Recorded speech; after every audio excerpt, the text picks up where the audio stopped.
The dashboard clock showed 3:47 in the afternoon when Officer Bennett Stone first noticed Malik King walking by himself, a black teenager in a mostly white neighborhood automatically labeled suspicious by the officer.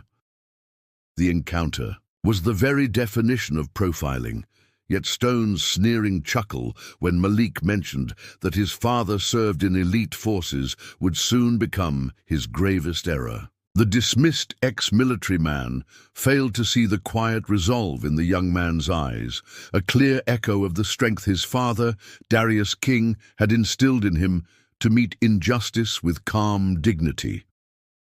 A few days later, when neighborhood cameras caught sleek black SUVs cruising the area and Stone started digging into restricted files that offered only heavily censored memos, the true plot had already been set in motion. Darius King was coming back, and the suburb of Oak Ridge Heights would never look the same. Before we continue, I'd like to ask where you're tuning in today. And if you're enjoying these narratives, make sure to subscribe, because tomorrow's special installment is one you truly cannot miss. That warm afternoon sun shone down on Malik King as he followed his usual route home from school. His headphones blasted tunes, creating a personal bubble that distanced him from everything else. At 16, Malik had perfected the art of gliding through his neighborhood like a silent observer. There, yet unnoticed, or so he preferred.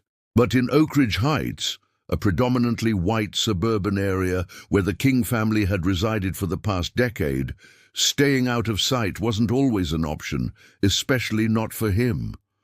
As he passed by Mrs. Clarkson's house, he noticed the curtains twitching, as they always did. The elderly neighbor never missed a step of his journey past her immaculate flower beds.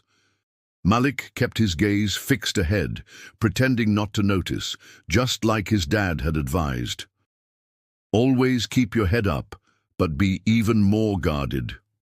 Darius had once told him, some folks will see you first before they really see who you are. Next on his route was the corner store. Inside, Mr. Ellis's suspicious stare met Malik's through the window, a look that made him seem like a potential culprit, no matter how many times he had visited for a snack or a cold drink after practice. Malik turned up his music volume. It was easier that way. He was well on his way when a police cruiser slowed down beside him. Malik sensed it before he saw it, the deliberate crawl of a car matching his pace. A knot formed in his stomach. He had seen similar situations before, though usually with older teens or young adults, not a high school junior wandering home on an ordinary Tuesday. The window lowered, revealing a stern face, Officer Bennett Stone. Malik didn't know the officer's name yet, but soon it would become clear. "Hold on a minute," Stone ordered. Malik halted and removed his headphones. His father's advice echoed in his mind. If you're stopped, stay polite, remain calm, and don't give them a reason to escalate. "Yes, sir," Malik said steadily despite the nervous tension in his throat. Officer Bennett Stone was a new addition to the Oak Ridge Heights Police Department. At 32, he carried an aggressive confidence typical of someone eager to prove himself. With his short-cropped hair and rigid stance betraying a military past, although very few knew he had been discharged from training before any true combat, the details were conveniently left unsaid. "What brings you to this neighborhood?" Stone asked, scrutinizing Malik from head to toe. "I live here, sir. I was just heading home from school." "ID?" Malik hesitated. "I'm 16. I don't have a driver's license. Only my school ID." As he slowly reached for his backpack, Stone snapped, "Keep your hands where I can see them," his hand drifting toward his holster. Malik stood frozen, hands held out. "My school ID is in my bag, sir." Stone exited the cruiser and circled to where Malik stood on the sidewalk. Some locals slowed their vehicles while others peered through windows, drawn by the spectacle of the new officer interrogating a black teen. "What's in the bag? Open it up." "Just books and school supplies," Malik replied, carefully setting his bag on the ground and unzipping it. As he pulled out textbooks and notebooks, Stone's approach shifted from cautious inspection to clear disdain. The bag only held school items, a water bottle and basketball shoes. There was nothing to warrant the stop. But instead of ending it, Stone dug further. "Where exactly do you live?" he demanded. "Cedar Street, sir. 1742, just 3 blocks from here. Your parents' home. My mom will be back from work soon. And your dad? Where is he?" Stone's tone took on a conversational yet mocking inflection that made Malik's skin crawl. "He's away on a work assignment." "What kind of work keeps a father so far from home?" Stone leaned in closer. "You kids never seem to have a dad around, huh?" The insinuation stung, and Malik felt heat rising to his cheeks, though he kept his expression neutral as his father had taught him. "My dad is in elite forces," Malik responded softly. The words came out plainly, without bravado or challenge, just the simple truth. Stone's face broadened into a sneer before he burst into raucous laughter, the sound reverberating down the quiet suburban street. "Elite forces?" he mocked, loud enough for the gathering onlookers to catch every word. "Your daddy's like some action hero, huh? That's just too funny, kid." Malik said nothing. His face remained an impassive mask that concealed the anger and humiliation churned within him. "Hey, Carter!" Stone called to another officer who had pulled up in a second cruiser. "This kid says his dad is in elite forces. Maybe he works with Chuck Norris." Officer Carter Wells offered an uneasy chuckle, glancing around at the growing number of witnesses. Unobserved by both, a girl roughly Malik's age stood partly hidden behind a tree across the street.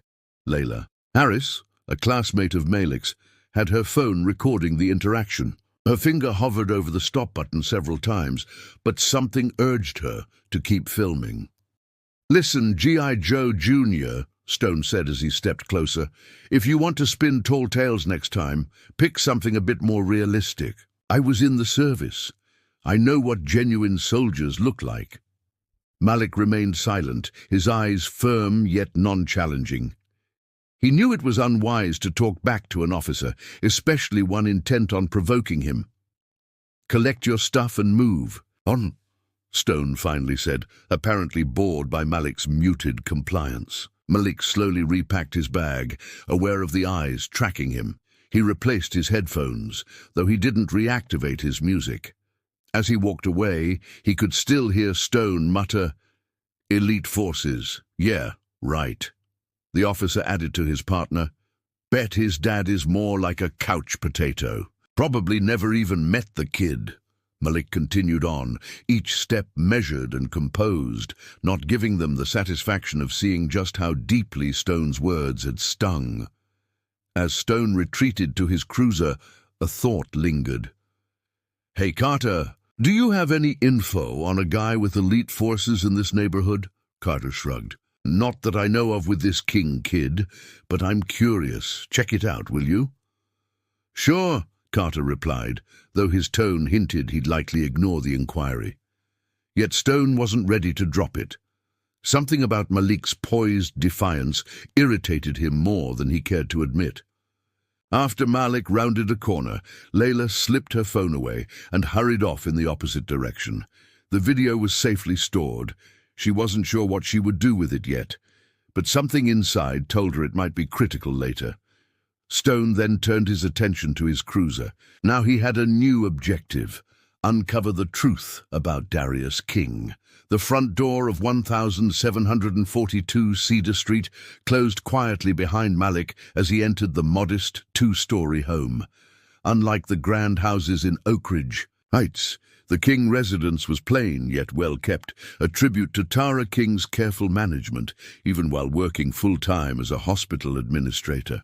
Malik dropped his backpack by the door and paused in the entry hall, taking in the comforting scents of lemon polish on the furniture, a hint of jasmine from his mum's beloved candles, and a lingering aroma from last night's dinner.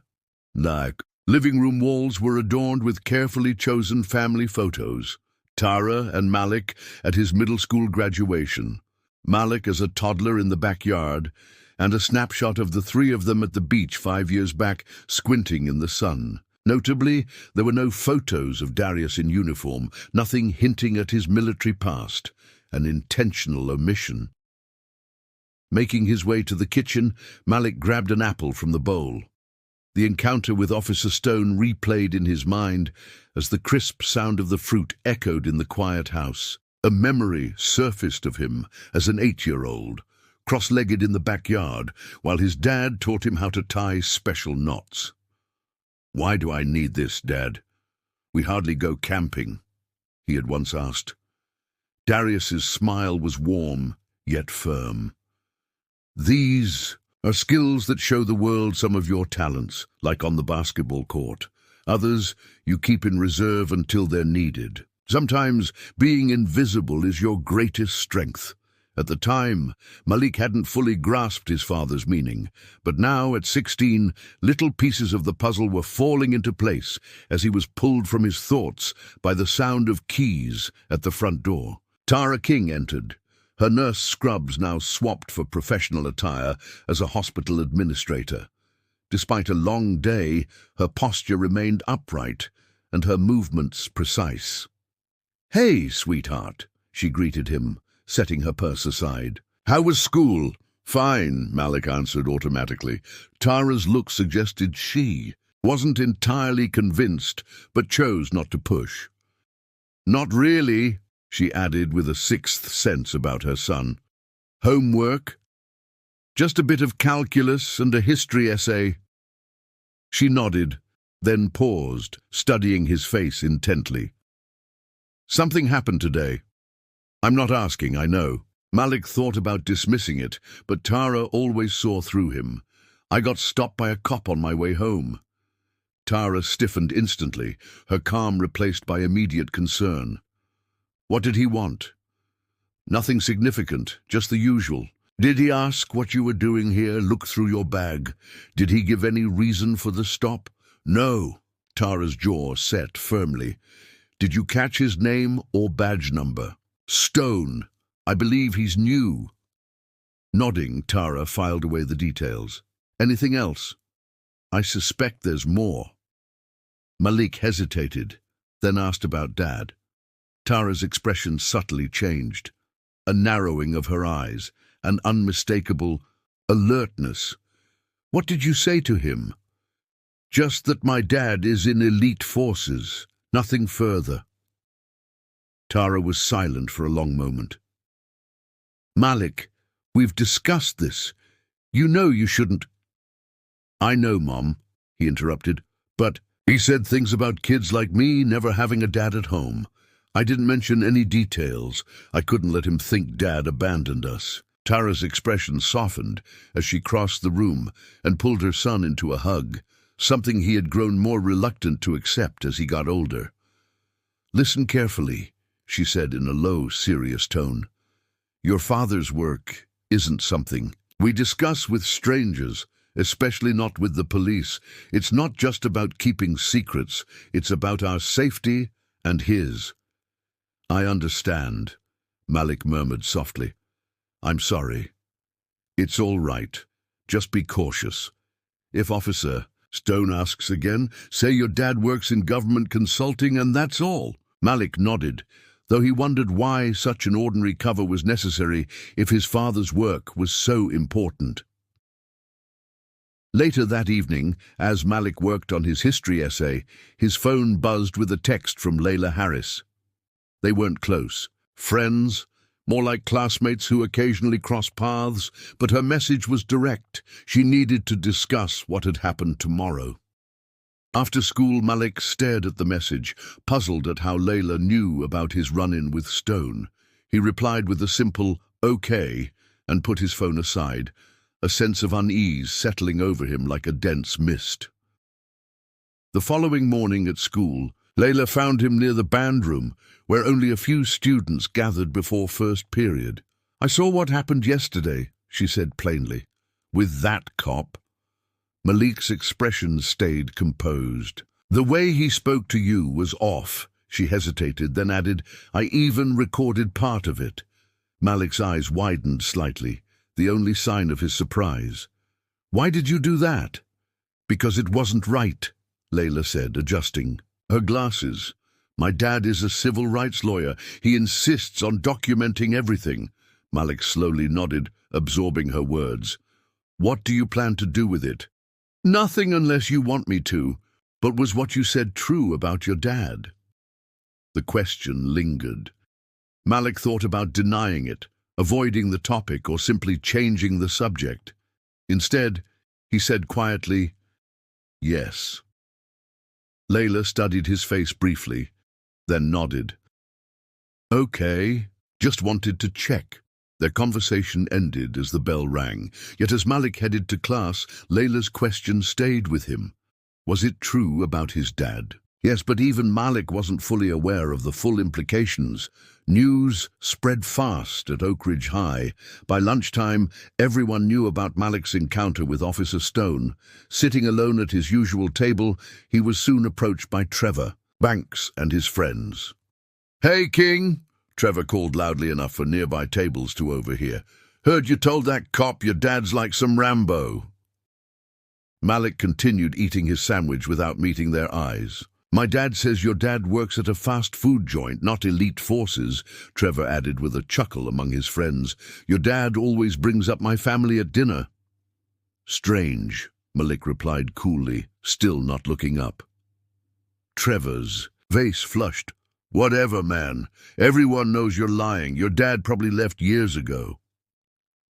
Finally, Malik met Trevor's gaze, and something in that steady look made Trevor squirm. "Come on, guys," Trevor muttered as his friends quietly drifted away. A moment later, Layla sat down across from Malik. "Don't mind them," she advised. "Trevor's dad is that real estate agent who got caught posting racist comments online last year." Malik's lips twitched, almost into a smile. "You really know everyone's parents?" Layla shrugged. "My mom works at the courthouse. I tend to hear things." They ate in easy silence until Layla spoke up again. "So, elite forces. That's pretty intense. I'd rather not dwell on it." Malik quietly added, "That's fine. But if that cop bothers you again, let me know." "As I said, my dad is a lawyer." Meanwhile, across town, Officer Bennett Stone was preparing for his shift with a newfound mission. The previous evening, he'd spent time combing through social media for details on the King family, but found almost nothing. Tara King maintained a basic online profile with few posts and no images of her husband. Malik hadn't even a shred of social media presence, a rarity for a teenager. Stone began his patrol around Cedar Street, cruising slowly past the King house. It looked like any normal home. Nothing to hint that an elite forces operative lived there. He parked a few blocks away and approached an elderly woman tending her garden. "Good morning, ma'am," he said, flashing a forced, polite smile. "Officer Stone here, just checking in on the neighborhood. How long have you been living here?" "Almost 30 years, she replied proudly. "You must know everyone by now. The Kings at 1742. What's their story?" The woman, Martha Green, straightened up while wiping dirt off her hands. "Tara's a lovely lady. She works at the hospital. And the boy, Malik, he's a quiet kid, always ready to help shovel my driveway in winter. And Darius, his dad, right?" Martha's expression grew thoughtful. "He's rarely around. He's in the military, I think, though Tara doesn't speak about it. They keep it very private." "Military, huh? Do you know what branch or what he does?" Martha shook her head. "Like I said, they're private folks. Darius comes and goes. Sometimes home for months, then away just as long. He's a nice fellow, though. Fixed my steps last spring when he was around." Stone nodded, filing away the details. "Thank you for your time, ma'am. I'm just getting acquainted with the community." Throughout the day, Stone's inquiries met a common pattern. Neighbors knew the Kings were around, but very few had real insight into Darius. He was seen so seldom, always away on assignments, and no one seemed sure about his exact role. That evening, Stone sat in his cruiser outside the King home, watching it from afar. Lights glowed inside, and what appeared to be the kitchen was visible through the window. He saw Tara moving about, and occasionally Malik pass by. But there was no sign of a third family member. Suddenly, his radio crackled. "Unit 4, what's your 20, Cedar Street?" Stone replied, "Just finishing my patrol." "Copy that. Shift's nearly over. Head in for debrief." Stone started his engine, but took one final look at the King residence before leaving. Malik's claim about the elite forces still nagged at him. Although it sounded far-fetched, no one in the neighborhood could confirm or dispute it. The mystery only stoked his curiosity further. Later that night, just after midnight, Tara King's phone rang. She reached for it in the dark and saw an unknown number on the caller ID. Hesitating momentarily, she answered, "Hello?" Only. Silence greeted her. No sound at all, just an eerie pause. "Hello?" She tried again more firmly. The line went dead. Tara sat up, now fully alert. It was the third such call that week. She ensured her bedroom door was securely closed before retrieving her separate secure phone hidden in the nightstand. She sent a quick text to a contact she only knew as I, writing, "Call, same pattern." Within seconds, the reply arrived. Noted Protocol 7. Tara immediately deleted both messages, stowed the phone away, and tried to settle back down, though her mind raced with worry. 16 years of cautious living, guarding their family's secrets, and now this new officer's inquiries. It didn't add up. The next day, Officer Stone sat at his desk in the station with a cup of coffee, scrolling through public records. He had gathered basic info on Tara King. Employment history, driving records, property details, all seemingly normal. Malik's school file indicated a well-behaved student with no disciplinary blots, but Darius King remained a puzzle. Stone had confirmation that Darius existed. A marriage license, joint property paperwork with Tara listed on Malik's birth certificate. But his career record was vague. When Stone tried to pull his military file, he hit a dead end. A classified clearance was needed. "What on earth?" Stone muttered, staring at his screen. "Problem?" asked Sergeant Jenkins as he passed by. Quickly switching screens, Stone responded, "No, sir, just researching something." After Jenkins moved on, Stone resumed his search. The classified mark could indicate many things. Perhaps Darius was a military contractor, an intelligence analyst, or held another role that warranted secret clearance. It didn't necessarily mean elite forces, but it was enough to unsettle him. He had boasted about the kid's story of elite forces to colleagues, confident he'd debunk it easily. Now he wasn't so sure. That evening, Stone took his personal black Dodge Charger with tinted windows and drove back to Cedar Street. He parked 1 block away from the King home and settled in to observe. It was after 11 when the lights inside finally dimmed. Stone waited. Another hour before quietly leaving his vehicle and moving toward the property, staying in the shadows with the assurance of someone who believed themselves unseen. His simple plan was to get a closer look, maybe peek through a window, to see if there was any hint of Darius King's presence. What he didn't know was that he himself was being observed. 3 houses down from a darkened room, a figure watched his every move through specialized optics. As Stone crept toward the side of the house, the observer picked up a secure phone and murmured softly, "At midnight, we confirm activity at the King residence. Plainclothes local police. Unauthorized surveillance. Identity verified as officer. Bennett Stone." After a pause, the figure added, "Keep monitoring." Finally, the observer sent one last message. "They are snooping around the King house. Escalate protocols." The reply was swift and terse. "Understood." As Stone eventually drove home, satisfied with his reconnaissance despite uncovering little, he had no inkling that his actions had triggered a reaction far beyond this quiet suburb. At daybreak, Oak Ridge Heights woke with a deceptive calm that hid the rising tension. Officer Stone sat in his cruiser, parked a block from the King home since 5 in the morning, surviving on little sleep and too much coffee, fueled by his growing fixation on Malik's story about his dad. The King house remained silent and undisturbed, windows shuttered, with no signs of movement. Stone glanced at his watch. His shift had officially ended an hour earlier. What he planned next wasn't standard procedure. It overstepped many boundaries, but he couldn't shake the feeling that Malik's claim about his father was more than a teenager's excuse. He waited until Tara's car finally pulled out. She wore scrubs that morning for an early shift. 20 minutes later, Malik emerged with his backpack slung over his shoulder and headphones in place. Stone sank deeper into his seat as Malik passed by, bound for school. With the house now completely empty, Stone drove around to the back, keeping close to tree lines to stay hidden. The backyard was modest, yet tidy. A small wooden shed stood near the fence. Stone tried the door. It was locked. After a quick glance, he withdrew a small tool from his pocket.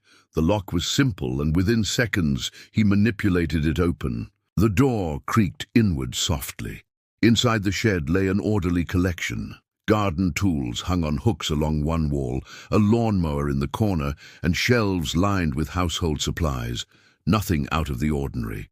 Stone felt a flicker of disappointment. Then his eyes caught something peeking out behind a stack of terracotta pots on the top shelf, a small box balanced at an angle. Carefully, Stone pulled it down. The old, dented metal box was secured with a modest padlock. Evaluating his options, Stone decided that breaking a second lock might be harder to explain if he were caught, so he took out his phone and snapped several photos of the box from different angles. As he prepared to return it to its spot, the box shifted slightly. The padlock was present but not fully secured. Stone hesitated briefly, then opened it. Inside he found a few items. Some foreign currency, a small notebook with scribbled codes or shorthand, and at the bottom, a photograph. It showed a young Darius King in desert camouflage beside 3 men whose faces were partly in shadow. Darius's own face was half hidden, yet his eyes were vivid and piercing, staring directly at the camera with an intensity that made Stone uneasy. No insignias or markings identified the uniforms. There was no clue as to where or when the photo was taken. Stone quickly photographed everything again before returning all items exactly as he had discovered them. He replaced the box on the shelf and left the shed, ensuring the door was locked behind him. Back in his car, Stone examined the photos, zooming in on Darius's eyes. Something in that unwavering gaze disturbed him, a hardness and a knowing look that seemed to penetrate the lens, promising revelations in years to come. "Who exactly are you, Darius King?" Stone muttered. Later that morning, Tara stormed into the police station, her hospital ID still swinging from her neck. Her typically composed manner was now replaced by barely contained anger as she approached the front desk. "I need to file a complaint," she stated, voice low yet firm. Officer Ellis at the desk looked up. "What seems to be the issue, ma'am?" "Someone broke into my shed this morning. I have security footage showing it all." Placing her phone on the counter, she displayed clear footage of Stone picking a lock, a clear image of one of your own officers. Ellis's eyes widened when he recognized Stone in the video. "Ma'am, I need to fetch the sergeant. I know exactly who he is," Tara continued. "Officer Bennett Stone, the same one who's been harassing my son and prying into my family's matters in the neighborhood." Sergeant Jenkins soon emerged, drawn by the commotion. Tara repeated her grievance, showing him the footage. Jenkins' expression darkened. "Mrs. King, we take this very seriously. Please come with me to my office for a formal statement. About an hour later, Tara left with a copy of her complaint and a case number. Jenkins promised a full investigation, though she noted the subtle change in his demeanor when she mentioned Darius's name, a look that hinted at recognition or caution. That evening, as Tara recounted the day's events to Malik, her phone buzzed with another text. She glanced at it and frowned. "What is it?" Malik asked. "Nothing," she replied too quickly, "just work stuff." But it wasn't work. The text simply read, "Complaint filed, flagged, stand by." Without a signature or additional detail, Tara immediately deleted it. Meanwhile, across town, Layla Harris was busy at her computer, fingers dancing on the keyboard. What began as simple curiosity about Malik's story had turned into a deep dive through military forums and declassified mission reports. Layla had always been adept with computers, better than most adults realized. She navigated through archived news articles, public records on military deployments, and specialized veteran forums where sanitized war stories were shared. After several days of searching, she found a reference in a redacted mission report indicating that an extraction team led by King had recovered a high-value target despite heavy opposition. In a forum post by a retired Marine, someone mentioned that when silencers were used, it was a sign those operatives moved like ghosts, appearing and disappearing before anyone could register their presence. Another comment mentioned Operation Silencer, one of the most secret units in recent military history, with much information still censored decades later. Layla leaned back, processing this data, though she couldn't be absolutely certain this referred to Malik's dad, King being a common surname. The timeline matched, and the secrecy surrounding the unit helped explain the family's insistence on privacy. Just then, her bedroom door opened and her father, James Ellis, peeked in. "Still up, Layla? It's well past midnight, just wrapping up some research," she answered swiftly, closing her browser tabs. James studied her face.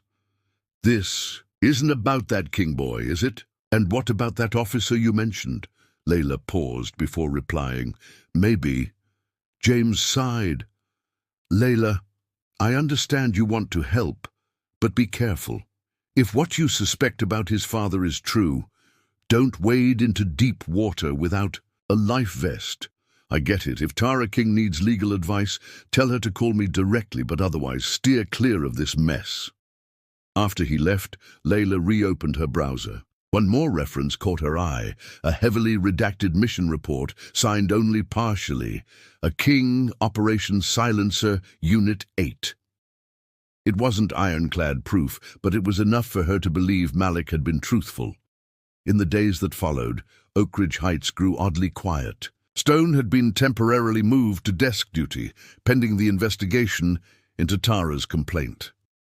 Malik continued walking to and from school without any major incidents, yet subtle shifts occurred in the neighborhood.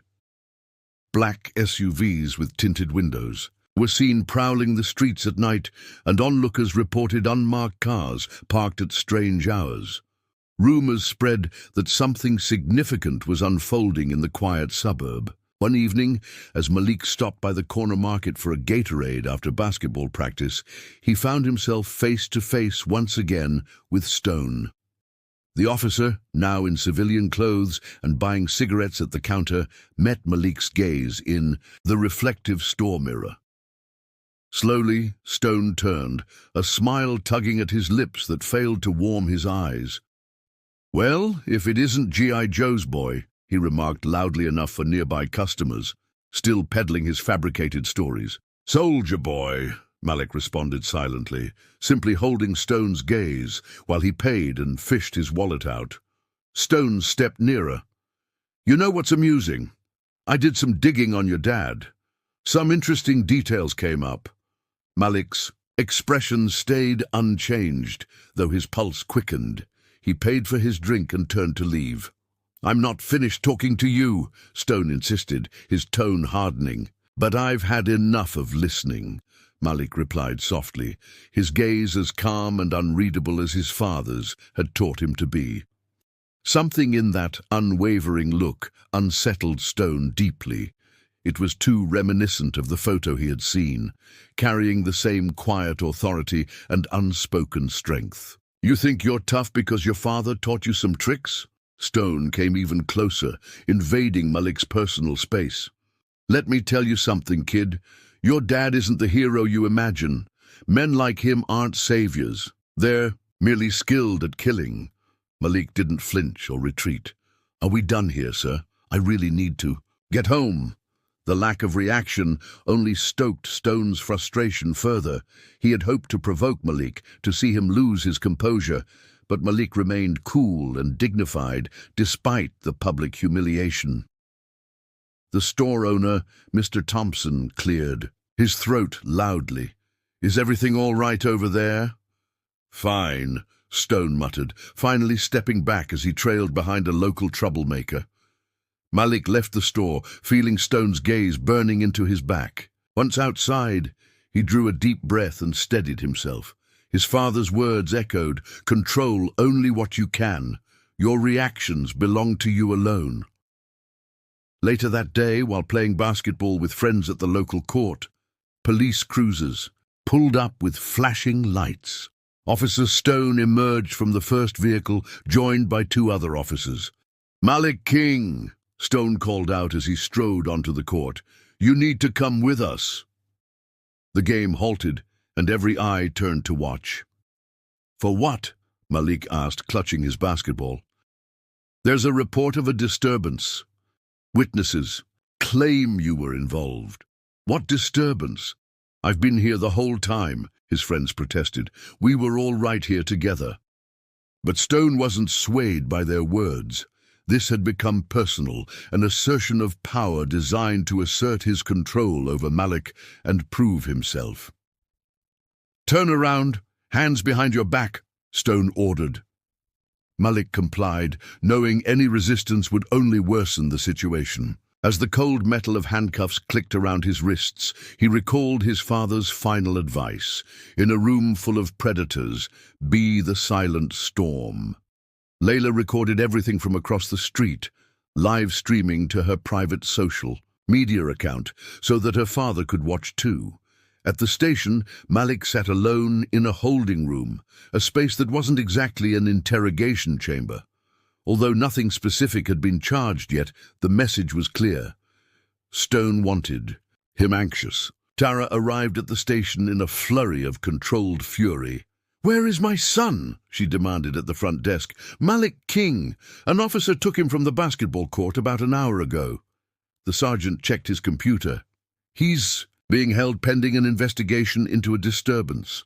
"What disturbance exactly?" "My son was simply playing basketball." "I have multiple witnesses, ma'am. You'll have to speak with the arresting officer." "Then get him now. I want to see him immediately." "That isn't possible at the moment. Officer Stone is processing." "Officer Stone?"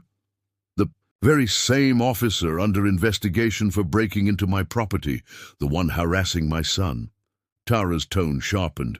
"You two are under investigation. Get your supervisor right now, or my next call will be to my lawyer, followed by every major news outlet in the state."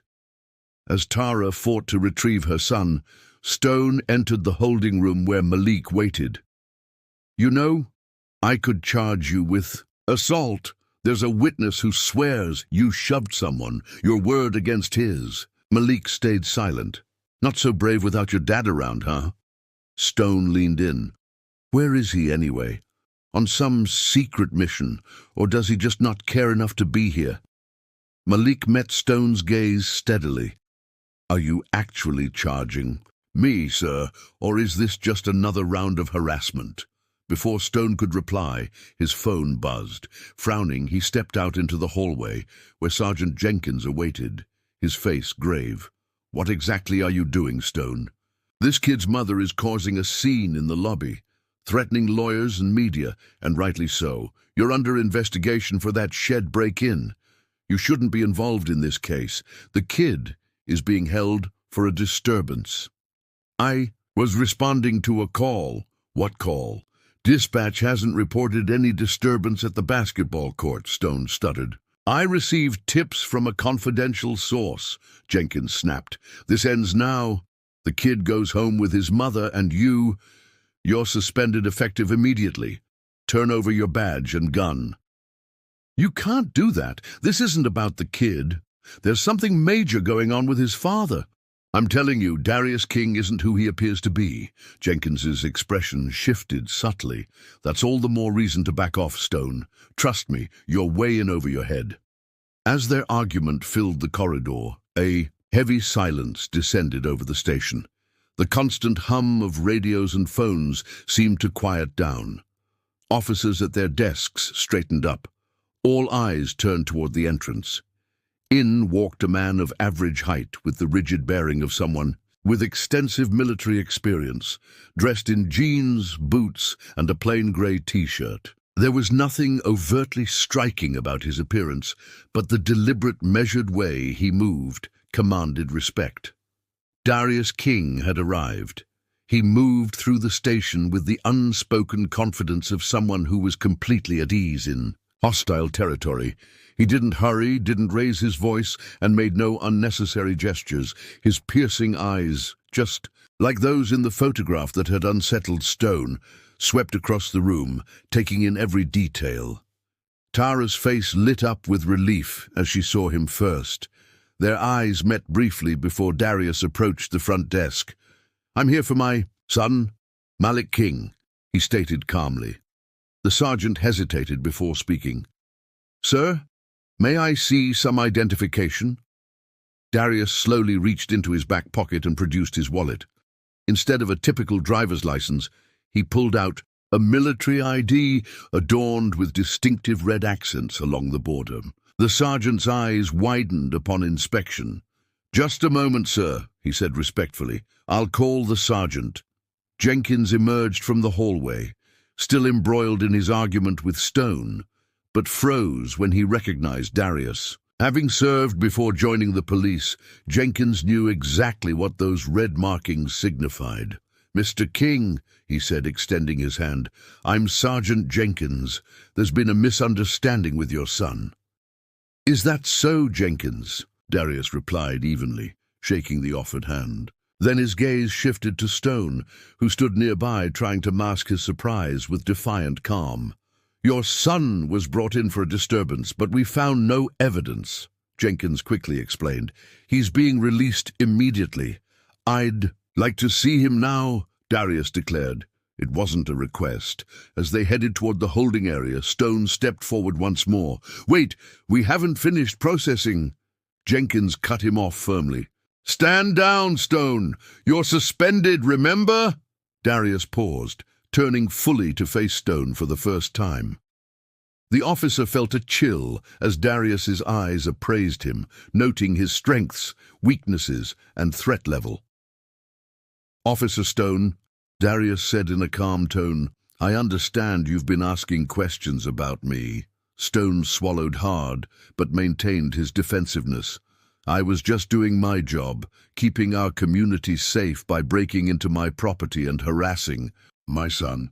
"That's an interesting take on law enforcement," Darius countered. Before Stone could speak, Darius produced a folded document from his pocket and handed it over to Jenkins. "This is a formal request for all records of Officer Stone's interactions with my family, including today's incident. It's been filed through the proper channels, but I wanted to personally deliver a copy." Jenkins scanned the document, noting official seals and signatures that reached far beyond local jurisdiction. His face paled slightly. "We will fully cooperate, Mr. King." Darius nodded and proceeded toward the holding room, leaving Stone simmering in confused anger. This was not the confrontation Stone had expected. No threats, raised voices, just the quiet assertion of authority he couldn't comprehend. Malik lifted his head as the door opened, half expecting Stone to return. Instead, his father lingered in the doorway for a moment, The 16-year-old's composure cracked. Relief, love, and a touch of worry flickered across his face before he steadied his expression once more. "Dad," he said simply. Darius strode in swiftly and put a reassuring hand on his son's shoulder, a gesture that said more than a simple hug ever could. "You all right?" Malik nodded. "I'm fine. Let's get home." As they left the holding room, Tara joined them, forming a protective circle around their son. The Kings moved through the station as one unit, eyes straight ahead, dignity preserved. Stone watched them depart, seething with frustration. This wasn't over. He'd been publicly humiliated and had his authority undermined. Something about Darius King set off every alarm in Stone's mind. The man was dangerous. He was convinced of it. After turning in his badge and firearm, Stone sat in his car in the station's parking lot, his hands tightly gripping the wheel until his knuckles blanched. The suspension stripped him of official power, yet he still had contacts and favors he could call upon later that evening. While the King family gathered for what would be their first meal together in months, Stone hunched over his home computer, fingers darting over the keys. He had a friend in military records, someone who owed him. After several calls and promises of future favors, he finally gained access to a restricted database.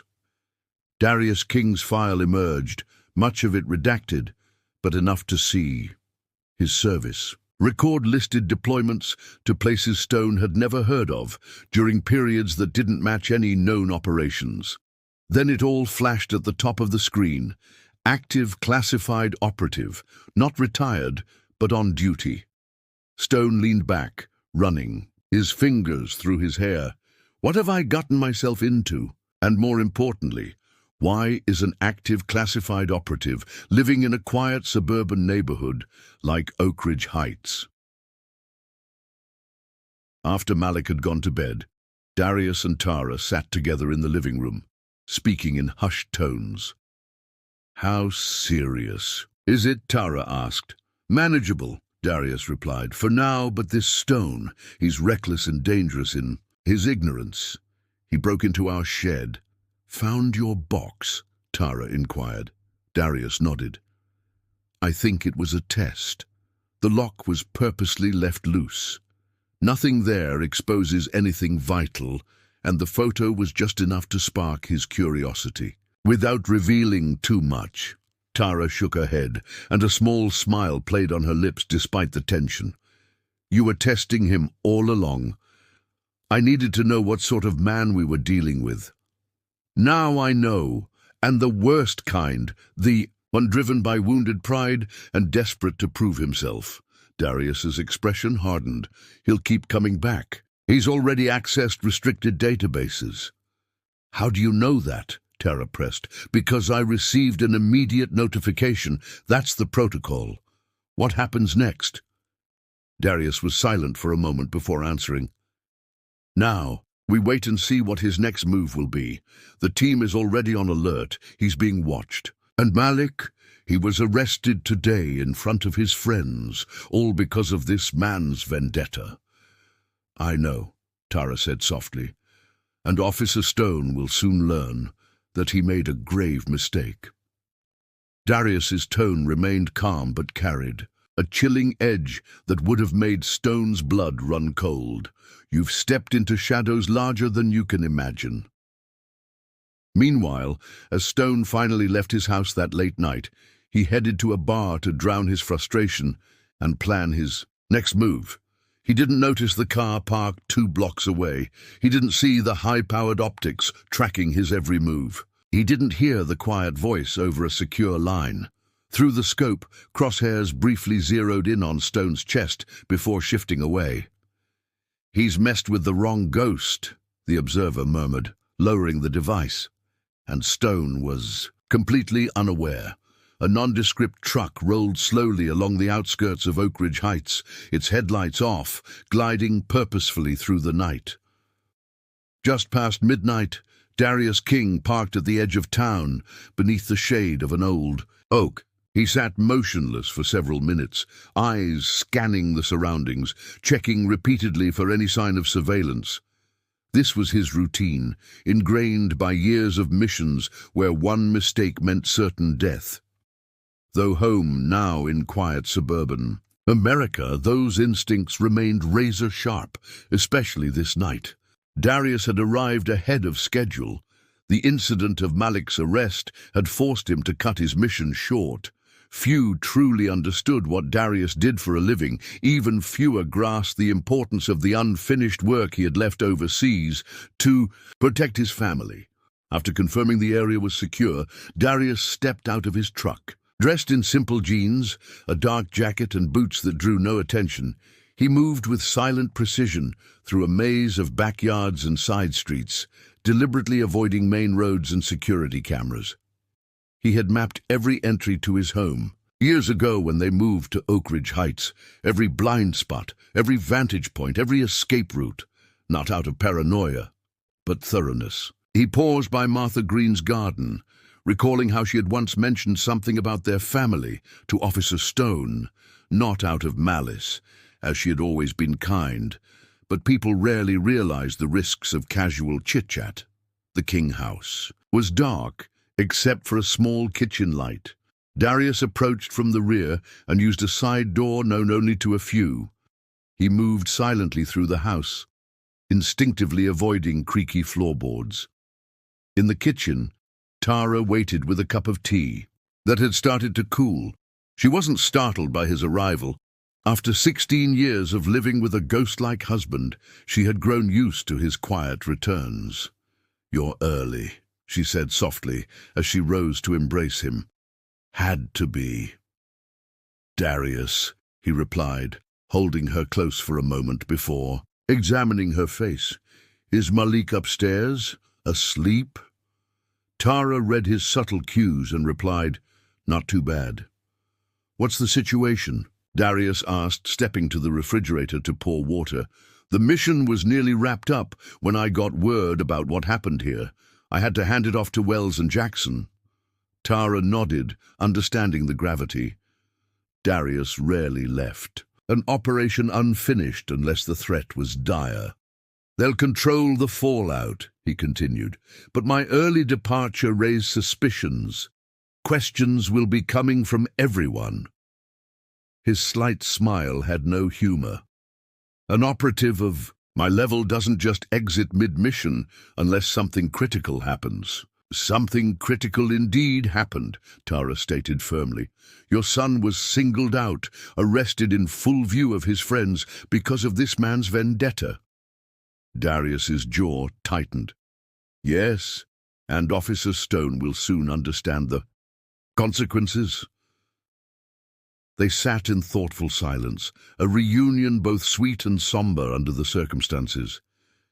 "He's changed so much since you last saw him," Tara eventually observed. "He's grown up quickly and handled himself admirably. Calm, composed, just like me," Darius noted with quiet pride. A genuine smile broke through his stoic demeanor. "I should go see him. He'll be glad you're back." Tara squeezed his hand. "Even now," he replied, moving silently upstairs. Pausing outside Malik's door, he listened to his steady breathing for a moment, before quietly opening it. Malik lay asleep, one arm casually covering part of his face. Darius stood watching him, struck again by how swiftly children grow. His work often took him away, leaving gaps in Malik's life, yet somehow Malik had evolved into a young man any father would be proud of.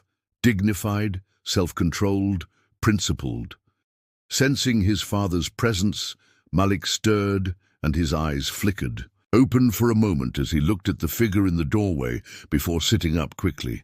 "Dad! Hey, son!" Darius moved in, sitting on the edge of the bed.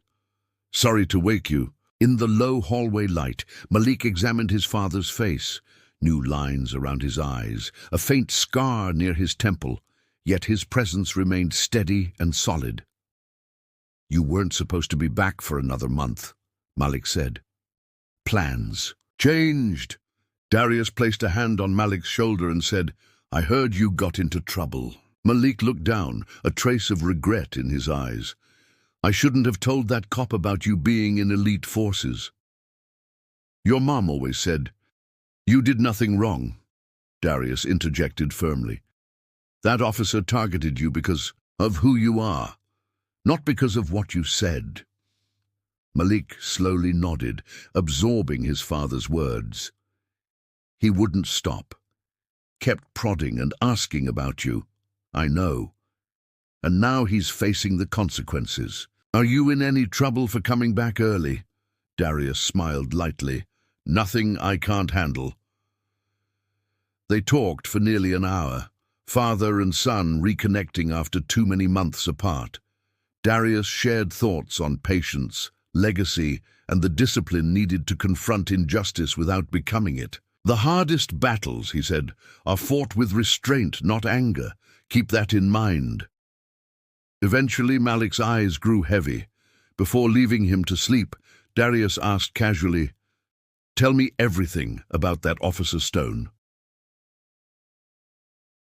The next morning, while Malik was at school, Darius left before sunrise and drove to the outskirts of town to an old diner that had been a fixture since his childhood. Inside, 3 older black gentlemen sat at a corner booth, sipping coffee and playing dominoes. They looked up with recognition and respect as Darius entered. "Well, look who's returned," said Eugene Davis, the eldest at 82. "Darius, King, back among